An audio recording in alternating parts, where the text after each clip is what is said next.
A linha dos caboclos, eu costumo dizer que não existe linha mais importante. Aliás, eu vou muito além. Eu digo que não existe guia mais poderoso ou guia menos poderoso. Todos os guias, para serem guias, trilharam um caminho de evolução, estudaram, se iniciaram, eu brinco, passaram pela escola de guia, colegial dos guias, faculdade dos guias, pós-graduação dos guias, mestrado dos guias, doutorado dos guias, para poder chegar, incorporar num médium, pisar num terreiro, incorporado e dar uma consulta, todos eles têm um grau de evolução muito grande, tá? O que nós entendemos caboclo não é mais evoluído ou menos evoluído que o marinheiro, caboclo não é mais evoluído ou menos evoluído que o preto velho, não. São linhas de trabalho diferentes, né? A linha dos caboclos, a linha dos pretos velhos, a linha do marinheiro, a linha do baiano, são linhas de trabalhos diferentes. Mas, na Umbanda, os caboclos, eles possuem uma posição, vamos dizer, não é que ele é mais evoluído, ele tem uma posição de destaque, porque eu entendo que a linha dos caboclos, ela está na dirigência da Umbanda. Não é que ele é mais evoluído, mas por uma organização da espiritualidade, a linha dos caboclos está na frente dos terreiros de Umbanda.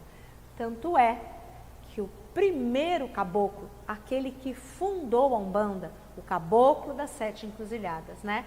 É o espírito que fundou a Umbanda, que incorporou no Pai Zélio Fernandino de Moraes, no dia 15 de novembro de 1908, foi um caboclo. Por que foi um caboclo? Porque foi coincidência? Não. Poderia ter sido um preto velho, poderia ter sido um baiano, poderia não poderia, porque na estrutura da Umbanda, como ela foi pensada lá em cima, na espiritualidade maior, como ela foi planejada, como ela foi fundamentada, a linha dos caboclos está nessa dirigência, nessa regência, nessa linha de frente, né? Eles são os grandes doutrinadores. Por quê? Vamos entender que a linha dos caboclos é regida por Pai Oxóssi, e Pai Oxóssi é o grande caçador. Pai Oxóssi é aquele que é o desbravador. Pai Oxóssi é o que vibra no campo mental, é o grande comunicador, é o grande doutrinador, né? É aquele que entra na mata, primeiro ele está ali, né? Ele vai desbravando os caminhos, ele é um dos senhores do caminho, né? A gente sabe que Ogum, Exu e Oxóssi são os 3 senhores dos caminhos, né? São os guardiões dos caminhos. Então, como o caboclo está ligado nessa força, claro que caboclo vem na frente. Claro que caboclo vem, normalmente é até muito comum caboclo ser guia-chefe. Quantos terreiros você não vê que é o terreiro do caboclo 7 flechas, o terreiro do caboclo das 7 montanhas, que é caboclo, sei lá, da Mata Verde, não é? Então, é muito comum ter na frente, né, na dirigência, na regência, um caboclo. Aqui, nós somos núcleo de Umbanda Sagrada Jacira das Águas, porque o regente desta casa, a dirigente desta casa é uma cabocla de Iemanjá, mas é uma cabocla, a Dona Jacira das Águas, né? A minha guia-chefe, ela é a chefe da casa. Então, que a gente vai entender que o caboclo, ele tem essa posição, tá? Agora, quem é esse caboclo? Claro, a gente fala, o meu caboclo fulano, o meu caboclo ciclano, a gente vai falando o nome dos caboclos, o meu caboclo isso, mas quem é esse espírito?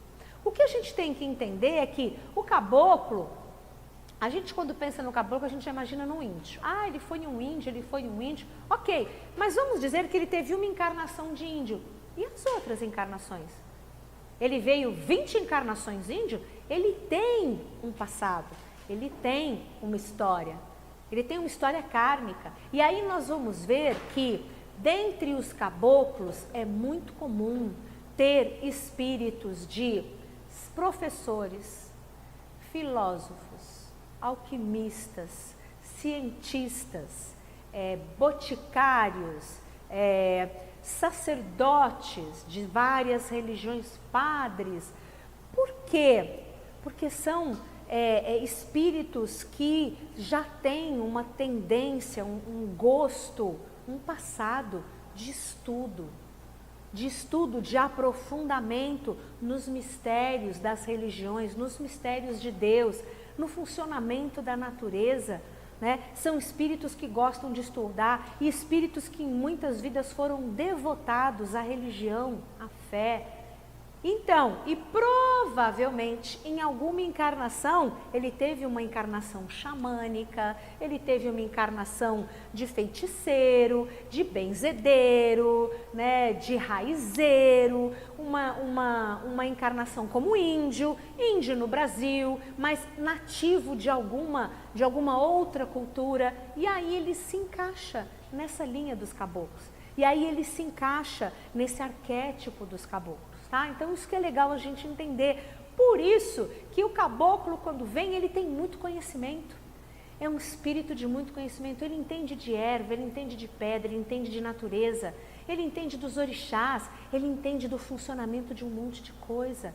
São espíritos que já trazem essa curiosidade, esse estudo, uma bagagem intelectual, uma bagagem, vamos dizer, até acadêmica, se é que eu posso usar essa palavra, muito grande, né? Então, essa é a linha dos caboclos, e talvez até por isso que eles estejam muitas vezes à frente dos terreiros, porque a estratégia, é o conhecimento, né? É essa coisa do mental que pulsa aí, né? Em Pai Oxóssi. Enfim.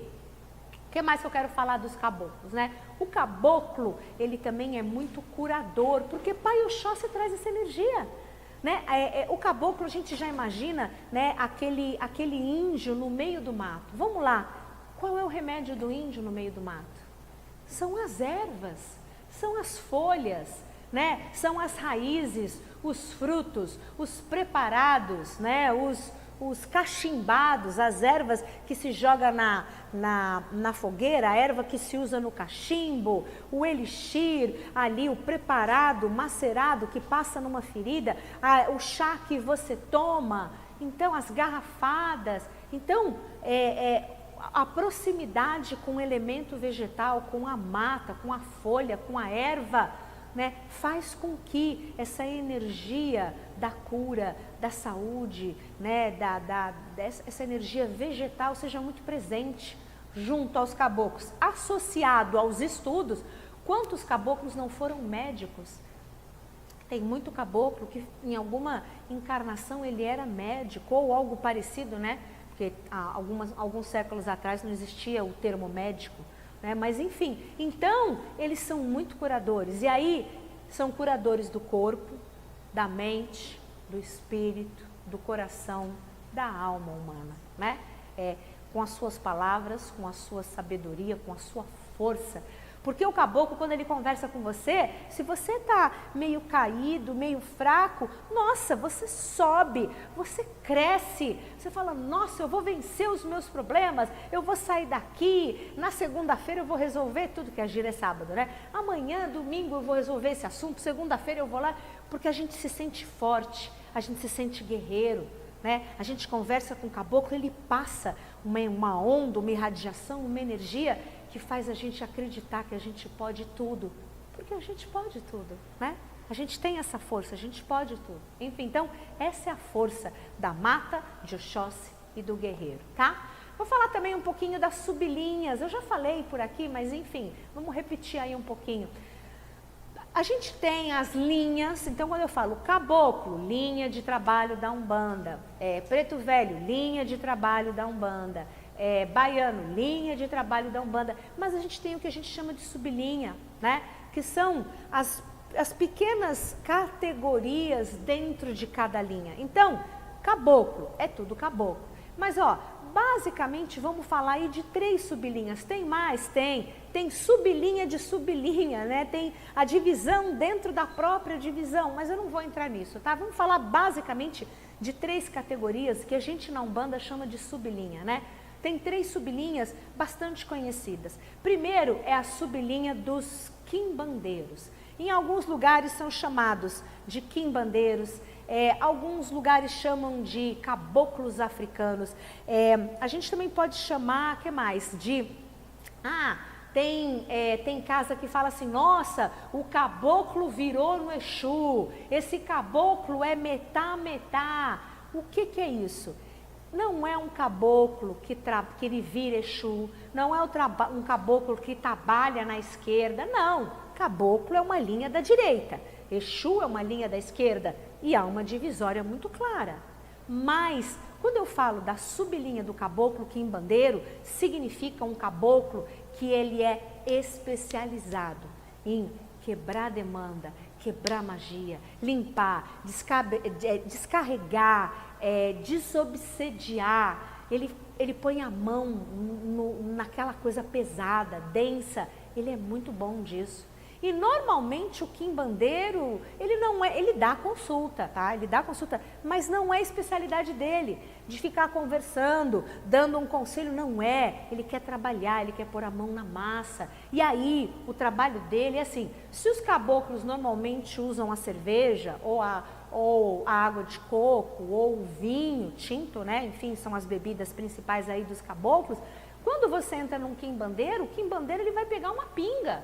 Nossa, um caboclo pegando pinga? Sim, ele é um quimbandeiro, né? Ele vai pegar um charuto, ele vai pegar uma pinga, ele vai pegar uma maraca, às vezes ele vai pegar uma ponteira, uma faca, né? Um punhal, né? O outro usa um arco e flecha, o quimbandeiro pode ser que ele pegue uma faca, um punhal, então, entende? E aí a gente vai falar que é a sublinha dos quimbandeiros. Então é muito comum, num momento de limpeza, de descarrego dentro de um terreiro, vamos chamar os caboclos quimbandeiros, vamos chamar os caboclos africanos, vamos chamar os caboclos cruzados na esquerda. Passou da meia-noite, o caboclo vai virar na esquerda? É caboclo, não virou na esquerda, mas ele está fazendo um trabalho similar ao do Exu, muito próximo à especialidade do Exu, só que ele faz na direita. Se o Exu é o guardião da esquerda, o caboclo quimbandeiro é um guardião da direita, né? E a gente tem guardião na direita e na esquerda, tá? Isso é uma sublinha.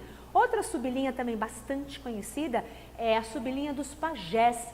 E aí a gente vai dizer, chamado de sublinha do pajé, sublinha dos caboclos curadores, tá? Ou dos caboclos que trabalham na corrente médica. O que é o pajé? Vamos lembrar, por que a gente chama essa sublinha de pajé? Qual era o papel do pajé na tribo indígena? Ele era o médico. Ele era o médico que não tinha hospital, né? Não tinha médico, então quer dizer, não tinha essa nomenclatura. Quando alguém da tribo adoecia, procurava o pajé. Que tipo de doença? Doença física, doença emocional e doença espiritual, né? E doença espiritual. O pajé era o grande médico, era aquele que ajudava. Então, quando a gente fala a sublinha dos pajés, a gente está dizendo de caboclos especializados em cura física, mental, emocional e espiritual, tá? É uma linha, normalmente são espíritos mais anciões. O que é isso? É um pajé que trabalha na linha de Obaluaê, são os caboclos mais velhos, né? Não é aquele caboclo jovem, cheio de energia, que quebra a demanda, que dá consulta, não. Ele é um pajezão, um xamã, né? Tem até casas que chamam sublinha dos xamãs. Então, é porque ele é mais velho, é aquele espírito mais ancião, cruzado com Oxalá, cruzado com Obaluaê, cruzado com Mulu, com Nanã, enfim, não importa, né? Cruzado, o que eu estou dizendo é na regência, um caboclo de Obaluaê, um caboclo de Oxalá, é um especialista em cura, né? E ele é muito, um trabalho dele é muito xamânico, bem xamânico, né? No sentido mesmo do que a gente entende de ser o xamanismo. E uma outra, terceira sublinha, que é mais ou menos conhecida, enfim, mas depende da casa para ver se vai chamar, é a sublinha dos caciques. Ah, essa eu conheço, mãe Fabiana, porque o meu caboclo chama cacique e cobra coral. Ah, e o meu caboclo chama cacique e pena branca. Então, vamos entender uma coisa? Cacique, né, é todo... O que é o cacique? De novo, lá na tribo, quem era o cacife? O cacique? Era o chefe. Era o chefe. A gente sabe, o xamã, o pajé era o xamã, era o médico. E o cacique era o chefe, era o líder, era o dirigente, era quem mandava. Então a gente tinha dois poderes, cacique e pajé. Então, quando a gente diz da sublinha dos caciques, o que é? É um caboclo que é chefe. Ele é melhor do que os outros? Não. Por que ele é chefe? Porque ele tem condição, preparo, capacitação para ser dirigente de terreiro. Então, por exemplo, Dona Jacira das Águas, a minha cabocla, ela fala, eu sou a cabocla Jacira das Águas, mas ela é da sublinha dos caciques, porque ela é dirigente de um terreiro, ela tem a capacitação, ela tem a preparação, ela tem o estudo, ela tem a iniciação, ela tem a outorga para ser chefe de terreiro. Então, ela é um cacique, cacique Jacira das Águas, é ela. E eu sou sacerdotisa. Então, quando você, que não é sacerdote, não é sacerdotisa, tem um caboclo que se chama cacique cobra coral, significa que ele é o seu caboclo e que ele tem condição de chefiar um terreiro. Mas se você não tem missão de terreiro, tudo bem, ele vai incorporar, ele vai dar consulta. Não significa que você tem missão de terreiro, não significa que você tem obrigação de abrir terreiro ou que você tenha que, né, você tenha preparação para abrir terreiro. Só significa que o caboclo, ele poderia, se quisesse, ser chefe de terreiro e pode até ser que ele atenda outro médium que seja um sacerdote, né? Porque a gente sabe que os nossos guias, às vezes, não são só nossos, a gente acha que eles são só nossos, mas não são não, tá? Às vezes o mesmo guia, ele tem 1, 2, 3 médiums umbandistas que ele atende, tá? Ele tem essa condição de cuidar de 1, 2, 3, enfim, né? Então pode ser que o seu cacique cobra coral, o seu cacique pena branca, o seu cacique pena verde, ele atenda você como médium, mas ele também é caboclo de um outro médium que é um sacerdote ou uma sacerdotisa. Tudo bem?